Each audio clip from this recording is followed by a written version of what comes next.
Perkenalkan, nama saya Tiffany Dreda Onwaru, NRP 0034. Di sini saya akan menjelaskan mengenai presence diagram. Presence diagram itu sendiri merupakan teknik yang digunakan untuk membangun model jadwal di mana kegiatannya itu diwakili oleh node dan secara grafis dihubungkan oleh satu atau lebih hubungan logis yang menunjukkan kegiatan apa yang harus dilakukan. Nah, di precedence diagram ini sendiri, dia itu memiliki 4 jenis dependensi atau hubungan logis. Yang pertama itu ada finish to start. Finish to start itu di mana aktivitas penerus tidak dapat dimulai sampai aktivitas mendahulunya itu telah selesai. Nah, yang kedua itu ada finish to finish. Kalau finish to finish itu aktivitas penerus tidak dapat selesai sampai aktivitas pendahulunya itu telah selesai. Nah, yang ketiga ini ada lawan dari finish to finish, yaitu start to start. Di sini, aktivitas penerus tidak dapat dimulai sampai aktivitas pendahulunya itu dimulai dulu atau telah dimulai. Nah, yang terakhir, yang keempat ini lawan dari finish to start, yaitu start to finish. Kalau start to finish ini, aktivitas penerus tidak dapat selesai sampai aktivitas pendahulunya itu telah dimulai.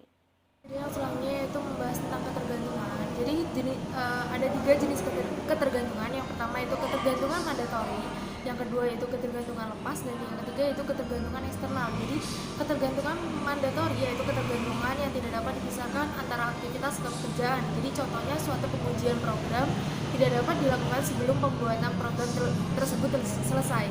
Yang kedua yaitu ketergantungan lepas. Jadi ketergantungan lepas itu ya ketergantungan yang ditentukan oleh tim proyek. Jadi salah satu contohnya, dalam rangka mendapatkan hasil yang baik, tim proyek mungkin belum akan memulai pekerjaan desain selama analisis sistem belum selesai sepenuhnya. Jadi tidak akan dimulai apabila analisis sistem belum selesai sepenuhnya. Apabila masih separuh itu tidak akan dimulai. Walaupun sebenarnya desain sistem sudah dapat dimulai tanpa harus menunggu pekerjaan analisis sistem diselesaikan semuanya. Yang ketiga yaitu ketergantungan eksternal. Jadi ketergantungan eksternal itu ketergantungan antara aktivitas proyek dengan aktivitas non proyek. Sebagai contohnya, pekerjaan instalisasi sistem operasi dan program aplikasi mungkin akan tergantung pada ketersediaan hardware baru yang dipasok oleh supplier. Yang selanjutnya yaitu terdapat 4 bentuk ketergantungan pada metode PDM. Jadi yang pertama yaitu finish to start, yang kedua start to start, yang ketiga finish to finish, dan yang keempat yaitu start to finish.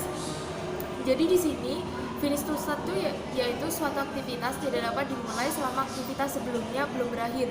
Yang kedua start to start, jadi start to start itu suatu aktivitas yang tidak dapat dimulai selama aktivitas lain belum dimulai. Yang ketiga finish to finish, jadi suatu aktivitas tidak dapat diakhiri selama aktivitas lain berakhir. Yang keempat, start to finish, suatu aktivitas tidak dapat diakhiri selama aktivitas A belum dimulai. Jadi ada salah satu tujuan dari ketergantungan. Yang pertama, tim proyek dalam menyusun urutan pekerjaan pada proyek yang akhirnya diwujudkan dalam bentuk penjadwalan proyek.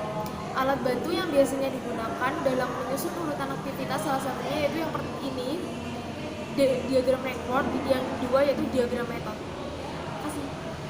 Saya di sini akan menjelaskan tentang lag dan lead time. Lag dan lead time sendiri merupakan sebuah proses yang dibutuhkan oleh proyek di mana proyek tersebut membutuhkan jeda waktu antar satu waktu dengan waktu lainnya. Nah, jeda waktu tersebut bisa berupa jeda waktu atau overlapping. Nah, contoh pekerjaan yang membutuhkan lag and lead time itu pengecoran. Nah, dapat kita ketahui pengecoran itu kan setelah dicor tidak selalu dan tidak bisa kita pasangi keramik dulu, menunggu waktu untuk cor-corannya tersebut kering sehingga dapat dipasangi keramik. Contoh kasus lainnya yaitu pekerjaan A berdurasi 8 hari dan pekerjaan B memiliki durasi 4 hari. Nah, lag time itu jeda waktu antara pekerjaan A dan pekerjaan B.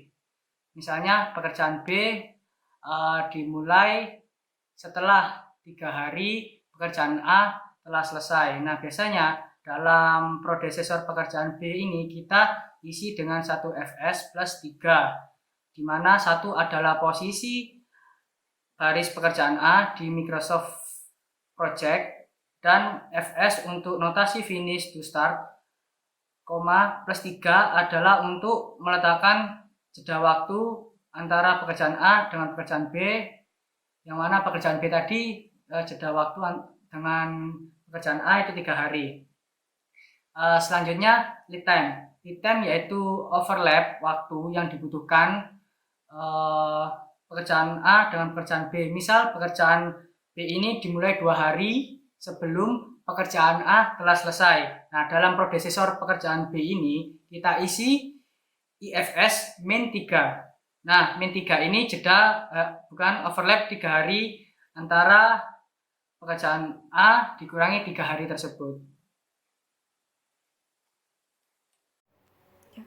Assalamualaikum warahmatullahi wabarakatuh. Perkenalkan, nama saya Aldana Nini Adianti, NRP 052184000095 dari kelas MPTID.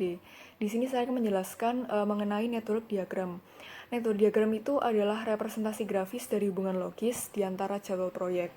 Nah, diagram jaringan jadwal proyek ini diproduksi secara manual atau dengan menggunakan perangkat lunak manajemen proyek.